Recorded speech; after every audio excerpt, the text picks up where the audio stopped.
let's talk a bit more about language development. In particular, let's talk about the effects of socioeconomic status, in particular, the effects of poverty on language development. Now, in the textbook that I teach from for teaching developmental psychology, this is presented in the chapter covering middle childhood. What I'm going to talk about is relevant to other age periods too, so I do want to make that clear. And I am going to kind of warn you, I actually have a publication in this area. I don't have a lot of publications. I am mostly the teaching type. I am not a, well-known published scientist.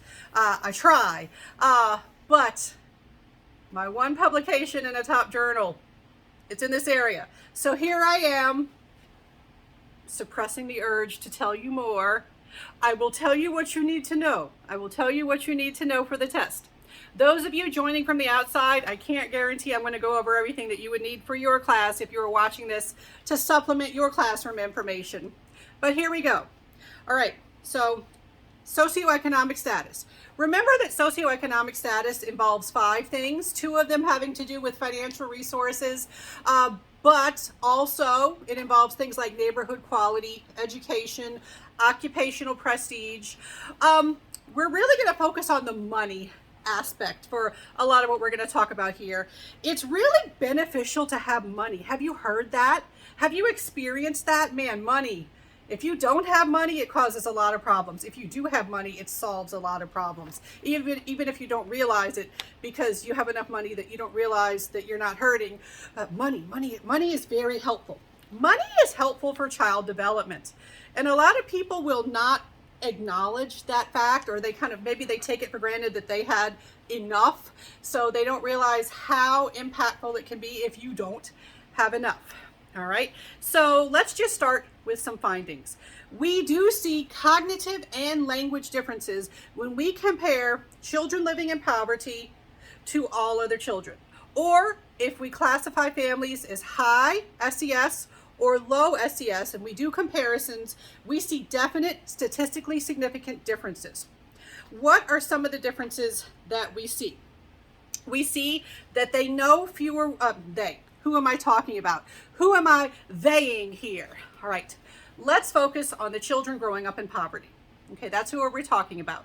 And this is in comparison to other children who are not living in poverty. All right, so it's not like it's an absolute level. All right, comparably, they have smaller vocabularies, they know fewer words, they produce fewer words in general. When we look at indications of kindergarten readiness, they tend to have lower scores, including areas like social skills and just familiarity with like how classrooms work and things like that. One issue with that could be that they are far less likely to have gone to preschool, because while there are some programs out there, preschool generally costs money in the United States. All right, and they also, let's see, they have impaired grammar.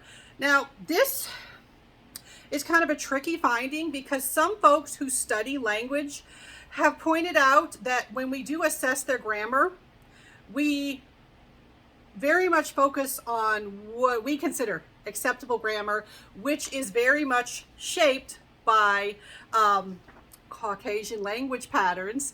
But the thing is, many people will point out, they say, but you know what? Most schools are expecting that type of grammar. So it is definitely relevant that if grammar scores, grammar understanding are lower, it's definitely going to be relevant for school survival and success. Now, we see in every academic subject in school, every academic subject shows a school learning slowdown. We also see that during the summer, right, there is this thing that happens during the summer called the summer slide, where some students, they leave for the summer and they forget things. They lose some of the knowledge that they've gained. And we see that if you are poor, if you are living in poverty, you have more of that evident. And we can explain this by things like Hey, less likely to go to summer camps because summer camps generally cost money. Less likely to have access to outings and educational activities during the summer because they tend to cost money, or they're available in neighborhoods where typically high SES individuals live rather than low SES. Right? We also have studies. One big known study for language development in particular was conducted by Hart and Risley. I think it's Risley. It might be Risley, but I believe it's 1995 was this classic study where they went and they did observations, at-home observations. And they looked at people of different socioeconomic status, and they observed a lot of things in the home. And one thing they did was simply count the number of words heard by the young children. And they were before kindergarten age at this point. And they just counted the number of words that they heard in their environment. And they found that the children in the low SES sample, they heard statistically significantly fewer words. All right. And so simply saying words around a child may be beneficial. And so they had lower vocabulary scores and other indications of school readiness. In addition to using fewer words, there is some evidence from some studies that those those with lower socioeconomic status, that they are less likely to report believing that children can think at young ages. Right? So we have this important difference. We also see, now the thing is, we do focus on a lot of behaviors where some people come away from hearing about findings in this area to say, wow, those people living in poverty sure do things differently. If only we could get those parents living in poverty to act differently, or act right if you want to be judgmental, which we don't do in science, he said their kids would be okay. The thing is, beyond behavioral differences in the parent or cognitive belief differences in the parents, we see huge differences that can't be discarded in terms of resources and environment. All right? All the schools in the U.S. are not of equal quality. I don't know if you're familiar with that. That's not opinion, that's fact. All right? The definite numbers behind that. The schools that are of higher quality, based on the things that experts are saying would make it a good quality school, they are more likely to either be private schools or be in high SES areas, or predominantly high SES areas. All right, so schools are not of equal quality.